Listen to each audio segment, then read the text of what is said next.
Good afternoon and welcome to the National Press Club. I'm Mark Hamrick, a broadcast journalist with the Associated Press and the 104th president of the National Press Club. I'd also like to welcome those of you watching over our video stream through press.org. First, a bit about our ground rules, which pertain to this Newsmaker's venue here today, which, as many of you know, is our club-sponsored news conference format. After our guest speaks for about 10 minutes, I'm told, I will begin by taking questions first from journalists. And if there's time after that, I will invite others to ask questions. I will ask you, and this is serious stuff, please identify yourself by name and organization before asking a question. Otherwise, I will interrupt you and ask you to do so. Also, please keep your questions short so we can fit in as many as possible, and we ask no speeches, please. In terms of club business, we have one upcoming event here at the club we'd like to mention. Jim Cantori, the on-camera meteorologist for the Weather Channel, shares his experiences covering the front lines of severe weather over the years. That's an NPC luncheon coming up Wednesday, December 14th. Secondly, I know we're all busy and we're all incredibly important. I'd ask you to please kindly silence your cell phones and other electronic devices. Now to our guest. As some of you know, we've been happy to host virtually all of the major presidential candidates at the club. Most recently, now former candidate Herman Cain was here on October 31st. I'd like to note that between Congresswoman Michelle Bachmann, Congressman Ron Paul, and Mr. Cain, all seemed to peak in the polls at the time of their appearances here, so perhaps here by appearing at the Newsmaker's venue, Governor, you can break that trend. I'd also like to note that we certainly would have been happy to have had our guest speak as a luncheon speaker today, but it was his campaign's desire to turn this event around quickly in about 48 hours, which our tremendously capable staff and Newsmakers committee leadership has done, for which we're grateful. Our guest speaker today has already compiled a record of public service, having worked for 4 presidents, most of them Republicans, beginning with President Reagan. In 1992, he was named U.S. Ambassador to Singapore. He served as Deputy U.S. Trade Representative under President George H.W. Bush. In 2004, he was elected governor of Utah and won re-election in 2008. Tapped by President Obama to serve in the critically important post as U.S. Ambassador to China, he was confirmed unanimously by the U.S. Senate in 2009. May have been the last time the Senate was unanimous on something, perhaps.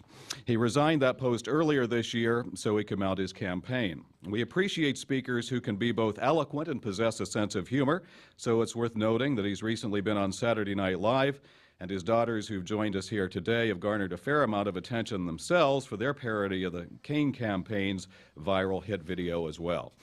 Please give a warm National Press Club welcome to Governor and Ambassador Jon Huntsman.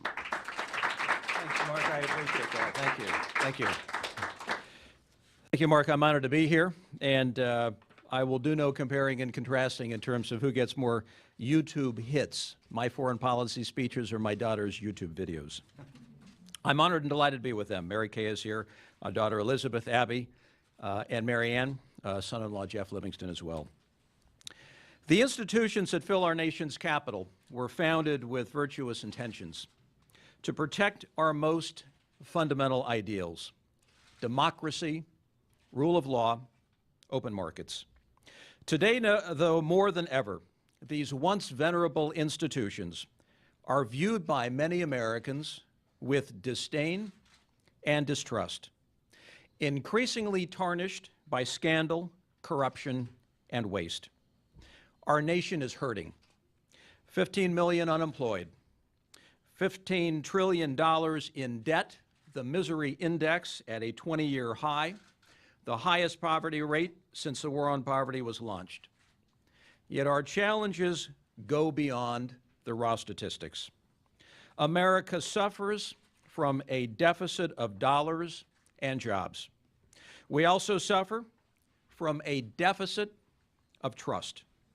Trust in our institutions of power, from Washington to Wall Street. The American people have lost trust, first and foremost, in the president. A president who, rather than focusing like a laser on fixing our economic core, wasted an entire year jamming through a health care plan the American people didn't ask for and can't afford. A president who brazenly ignored the bold and creative proposals put forth by his own bipartisan deficit commission, Simpson-Bowles, whose failure to deal honestly with our debt caused the first ever downgrade in our nation's credit rating. A president who has employed the same crony politics he once decried, who has used public dollars to pay off campaign contributors like Solyndra, and who has been willing, through his National Labor Relations Board, to sacrifice American jobs to appease union allies. The people have lost trust in Congress and their ability to come together for the common good. Dysfunction evidenced by the Supercommittee's recent failure. They've lost trust in our tax code, riddled with carve-outs and payouts for special interests. They've lost trust in our wars, wondering why we are risking blood and treasure, nation building abroad, instead of rebuilding our own nation. They've lost trust in Wall Street and their regulators, whose failures led to a taxpayer bailout that defies the core principles of our capitalist economy: free markets, competition, accountability, and yes, failure. Above all, people have lost trust. Their elected leaders in this city are working for them. Rather than a limited, efficient government that serves the public's interest, Washington has grown bloated and bureaucratic, captured and corrupted by swarms of lobbyists, influence peddlers, and crony capitalists. People see the revolving door between Capitol Hill and K Street, where the overseers and the overseen morph into each other, where the best connected perpetuate their government preferences, whether they be bank bailouts or outdated weapon systems, where former congressmen earn millions of dollars lobbying and consulting for entities they once regulated. The American people have been let down time and again. They have lost confidence in how our nation is run. As a result, anxiety and worry have filled our nation's psyche. We are a country divided and suffering from self-doubt. Yet we cannot let this temporary anguish diminish who we are as a people and who we are as a nation. American exceptionalism is built on our ability to rebound from adversity and overcome any challenge thrown our way. Correcting our course and restoring trust with the American people will take more than rhetoric and slogans. It will take a bold vision and reforms equal to the historic challenges we face. It will take principled leadership. That is what I am offering the American people, and this is what I will do. Number one, I will begin with reform of our 17,000-page tax code. I will eliminate every last loophole, subsidy, deduction, and carve-out. I will use that revenue to lower rates across the board for individuals and businesses. I will create a tax code that is flatter and simpler, one that opens up economic opportunities for all of our citizens, makes us more competitive, and ends corporate welfare and crony capitalism once and for all. Number two, I will deal honestly with our mounting debt by cutting spending in every corner of government, leaving no sacred cow untouched. I will reform entitlement programs based on the Ryan Plan, while holding true to our nation's commitments to those in or near retirement. Number three, I will ensure that no financial entity is too big to fail. I will do this by breaking up the big banks on Wall Street so that never again are taxpayers held hostage by a Sophie's choice, massive bailouts, or economic calamity. Number 4, I will fulfill a promise presidents have made now for 6 decades and adopt a comprehensive energy strategy that frees us from foreign oil, that eliminates all energy subsidies, and that levels the playing field for competing fuels and technologies. Number 5, all too often, our regulatory framework becomes another tool for special interests, seeking to use the state to protect privileges and insulate themselves from competition. I will systematically streamline regulations in order to create a free, fair, and competitive marketplace. Number 6, I will bring our troops home from Afghanistan while leaving behind an appropriately sized counter-terrorist presence. And I will set our military strategy and budgets based on long-term threats and vulnerabilities, not on spending patterns developed decades ago and reinforced today by armies of lobbyists.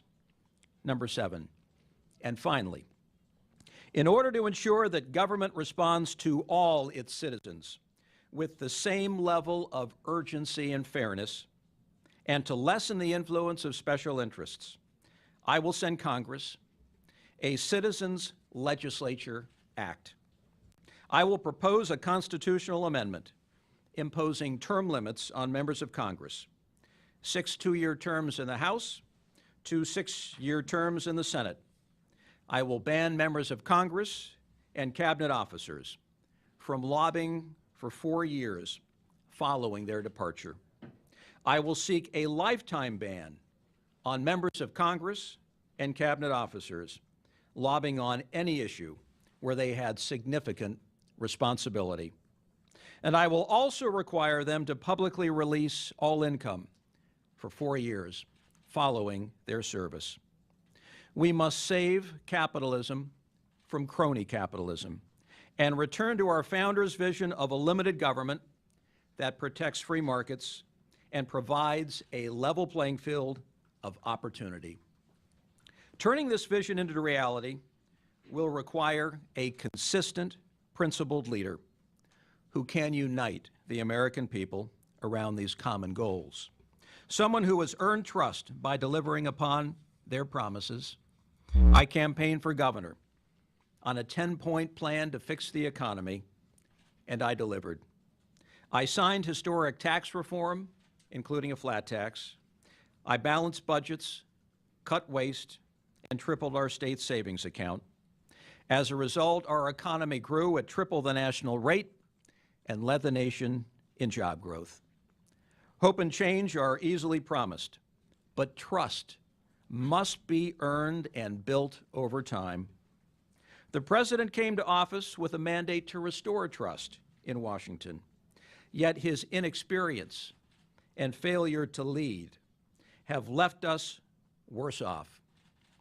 He promised to change Washington and then succumbed to the partisanship, corporate handouts, bailouts, and spending that have made it so reviled. My opponents offer no better. Governor Romney will say anything to earn the voters' trust. We are in this mess because there are already enough people in Washington who make a career out of telling people what they want to hear. Newt Gingrich is a product of that same Washington, who participated in the excesses of our broken and polarized political system. You may not agree with me on every single issue, but you'll always know exactly where I stand, and I will never waver from my conservative convictions. When I say something, I mean it. And when I promise to do something, I'll do it. In an era of downsizing, we won't downsize our dreams and aspirations. We won't run from our problems. We will meet them head on. But to do that, America needs leadership its people can have full faith in. A leader who, by example, can restore accountability and make our institutions worthy of our people. A leader who knows America's place in the world and all that we inspire Despite our problems, despite the tough choices ahead, we are resilient, we are determined, and we are full of promise. I see a nation that can and must once again be indivisible with liberty and justice for all. I ask for the people's trust. Together, we will build that America. Thank you so very much for having me here today. Thank you, Governor. We'll begin with questions from journalists, so if you could raise your hand, then I will be happy to call on you. We'll go with the gentleman there in the front. And please identify yourself to begin. Hi there, my name is Chris Johnson. I'm a news reporter for the Washington Blade here in Washington, D.C. Thank you. On Tuesday, the Obama administration made public a sweeping plan to confront anti-gay abuses overseas as Secretary of State Hillary Clinton delivered a high-profile speech in Geneva on the issue. Rick Perry criticized Obama for the move and said it's an example of the administration being at war with people of faith in this country. Do you believe that advocating for LGBT people is consistent with principles of faith, and would your administration take a similar stance against anti-abuses overseas? Anti-what overseas? Anti-gay abuses overseas, human rights abuses overseas. I believe in fairness. I think that should be a guiding principle of all Americans. I believe in civil unions. I know some might not always agree with that. I believe in equality under the law. I believe that from this country we can lead by example. I believe that we are a shining light that the rest of the world looks to. I found that to be the case living overseas 4 times. And when we do it right in this country, we exude values that the rest of the world seems to watch and emulate. Values of individual dignity, liberty, democracy, human rights, and open markets. I think we ought to focus on getting our own house in order here in terms of how we treat one another, the respect we show for one another, getting our economy back on track and fixing our core. If we can do that, I think the rest of the world will pay us a little more attention. I just follow up on that really quickly. The Defense of Marriage Act prohibits federal recognition of same-sex marriage, even in states where it's already legalized. And as a matter of states' rights, do you think it should be repealed? I think the Defense of Marriage Act serves a useful purpose. It allows states to make their own decisions, to make their own way, and the Defense of Marriage Act, I think, is a safeguard then for those states in making a decision. Okay. Thank you. Next question. Yes, sir. Ed Negrin with ABC News. Governor, under what circumstances would you consider running for president as an independent? Well, why would I need to consider that when I'm going to run win as a Republican? Would you consider running as an independent based on any finishes in New Hampshire? I've been a lifelong Republican. We're going to finish strong, and there's no need to consider that given where we're going in New Hampshire, which is straight up. So does that mean you're ruling out running as an independent? It means I'm running as a Republican and I have nothing to fear. Okay. Yes. Kristen Jensen, Bloomberg News. Could you expand a little bit on, you said that you would ensure that no bank is too big to fail. Could you expand a little bit on how exactly you would do that? You know, we can fix our taxes, which I want to do. I put forward a pretty aggressive tax reform proposal endorsed by the Wall Street Journal. We can clean up our regulatory environment, which needs to be done in order to infuse confidence into the marketplace. We can take critically important and necessary steps toward greater energy independence. But if we don't deal with banks that are too big to fail, we won't have completed the exercise. Because today we've got, at last count at least, 6 institutions that combined have assets that are equal to 65, 66% of our nation's GDP, $9.4 trillion. So I say you can fix everything else, and if you're left with this Damocles over your head, you haven't completed the job. So all I want to do is to complete the job and ensure that taxpayers aren't out on the line with this implied subsidy, this guaranteed bailout in the event that one of these $1, $2, $3 trillion institutions goes south. Because if they go south, we all go south. And so all I want to do is to recognize a point in recent history where banks were right-sized, which is to say, if they screwed up, they could fail. Because I believe that capitalism without failure isn't capitalism. And that's kind of what we built into our banking system. So I say instead of banks that are 66% of our GDP equivalent in terms of the assets they hold, I'd rather that they go down to something closer to 20%, where they were from, say, 1995 to 1998, 99.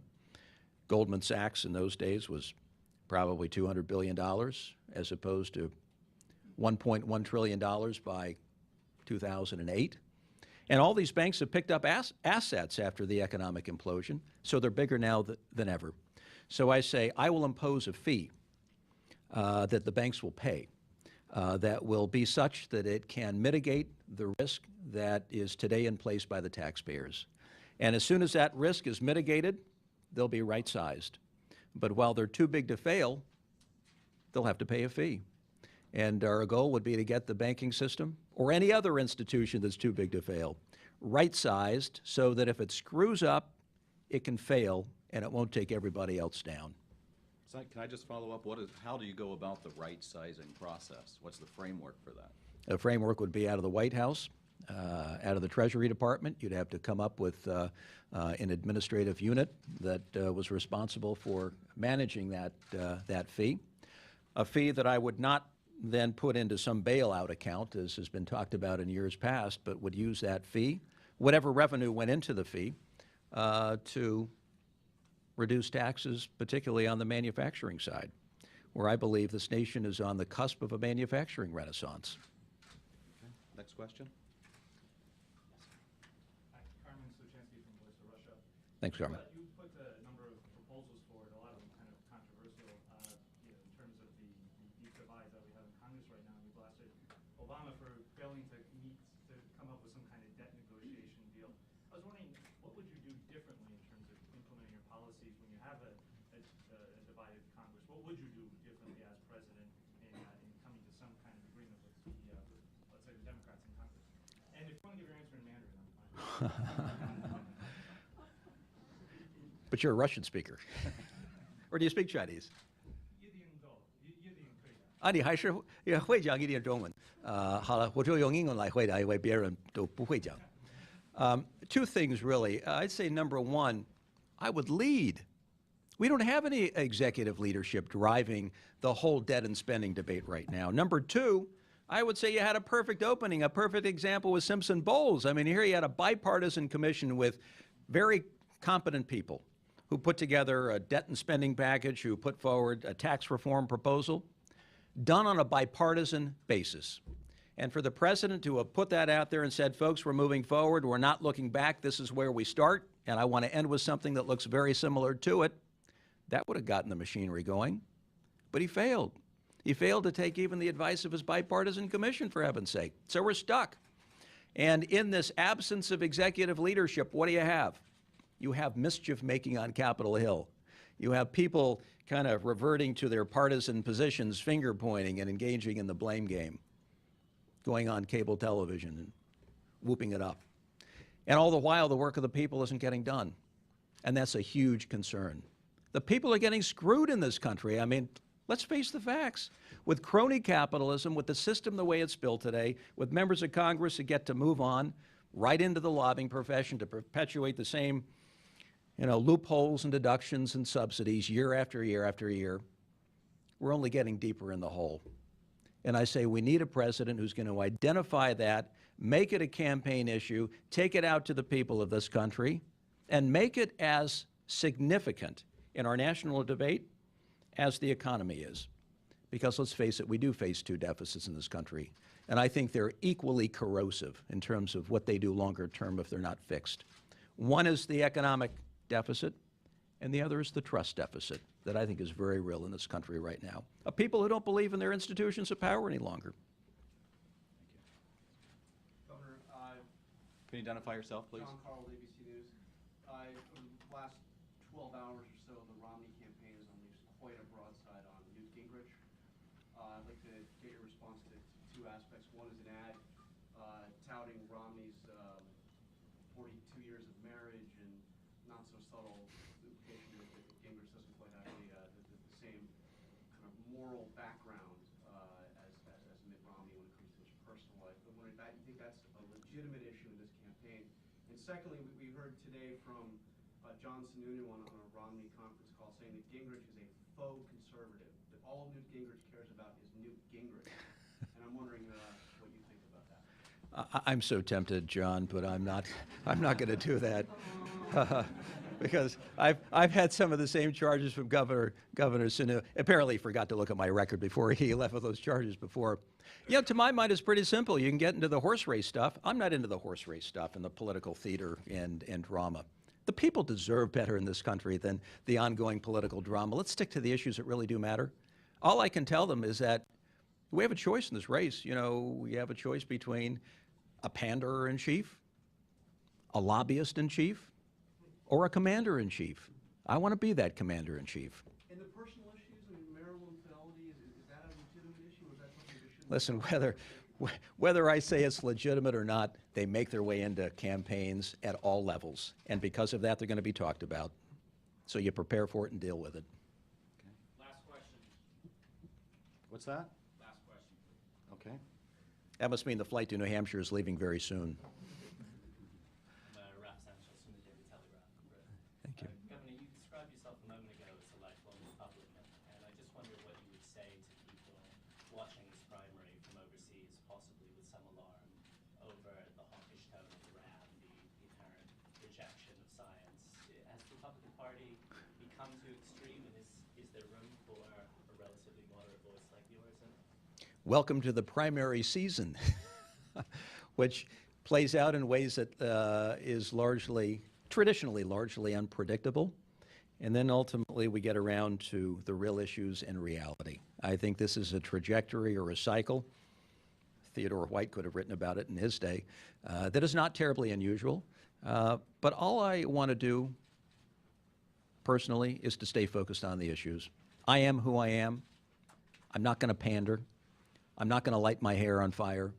I'm not going to sign those silly pledges like everybody else on the stage has signed. I'm not going to go to a Don Trump debate. There are just some things I won't do. But this is politics, and this is the primary season. I do believe the American people deserve better. When I say they're getting screwed, they're getting screwed. And when folks are not focused on the issues that matter most, which is the trust deficit and the economic deficit, as far as I'm concerned, it's a wasted moment and a wasted opportunity, and we've had too many of those so far in the primary season. Thank you all very much for allowing me to be here. One more moment, Governor. Since you weren't available in terms of your schedule to receive this at a luncheon, we want to thank you for being here today, and please accept our very token of our appreciation, the National Press Club travel mug, since you're doing a lot of traveling. Thank you. Thank you all very Appreciate that much. very Thank much. you. Thank you. Pleasure to be with you. Thank you.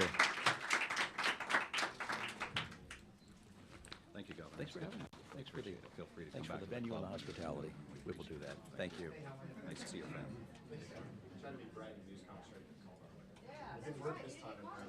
A question, otherwise I will interrupt you and ask you to do so. Also, please keep your questions short so we can fit in as many as possible, and we ask no speeches, please.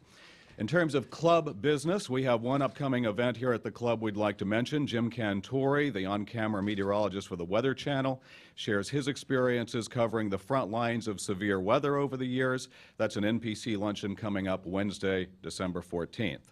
Secondly, I know we're all busy and we're all incredibly important. I'd ask you to please kindly silence your cell phones and other electronic devices. Now to our guest. As some of you know, we've been happy to host virtually all of the major presidential candidates at the club. Most recently, now former candidate Herman Cain was here on October 31st. I'd like to note that between Congresswoman Michelle Bachmann, Congressman Ron Paul, and Mr. Cain, all seemed to peak in the polls at the time of their appearances here, so perhaps here by appearing at the Newsmaker's venue, Governor, you can break that trend. I'd also like to note that we certainly would have been happy to have had our guest speak as a luncheon speaker today, but it was his campaign's desire to turn this event around quickly in about 48 hours, which our tremendously capable staff and Newsmakers committee leadership has done, for which we're grateful. Our guest speaker today has already compiled a record of public service, having worked for 4 presidents, most of them Republicans, beginning with President Reagan. In 1992, he was named U.S. Ambassador to Singapore. He served as Deputy U.S. Trade Representative under President George H.W. Bush. In 2004, he was elected governor of Utah and won re-election in 2008. Tapped by President Obama to serve in the critically important post as U.S. Ambassador to China, he was confirmed unanimously by the U.S. Senate in 2009. May have been the last time the Senate was unanimous on something, perhaps. He resigned that post earlier this year so he could mount his campaign. We appreciate speakers who can be both eloquent and possess a sense of humor, so it's worth noting that he's recently been on Saturday Night Live, and his daughters who've joined us here today have garnered a fair amount of attention themselves for their parody of the Kane campaign's viral hit video as well. Please give a warm National Press Club welcome to Governor and Ambassador Jon Huntsman. Thanks, Mark. I appreciate that. Thank you. Thank you. Thank you, Mark. I'm honored to be here, and I will do no comparing and contrasting in terms of who gets more YouTube hits, my foreign policy speeches or my daughter's YouTube videos. I'm honored and delighted to be with them. Mary Kay is here, daughter Elizabeth, Abby, and Mary Ann, son-in-law Jeff Livingston as well. The institutions that fill our nation's capital were founded with virtuous intentions to protect our most fundamental ideals: democracy, rule of law, open markets. Today, though, more than ever, these once venerable institutions are viewed by many Americans with disdain and distrust.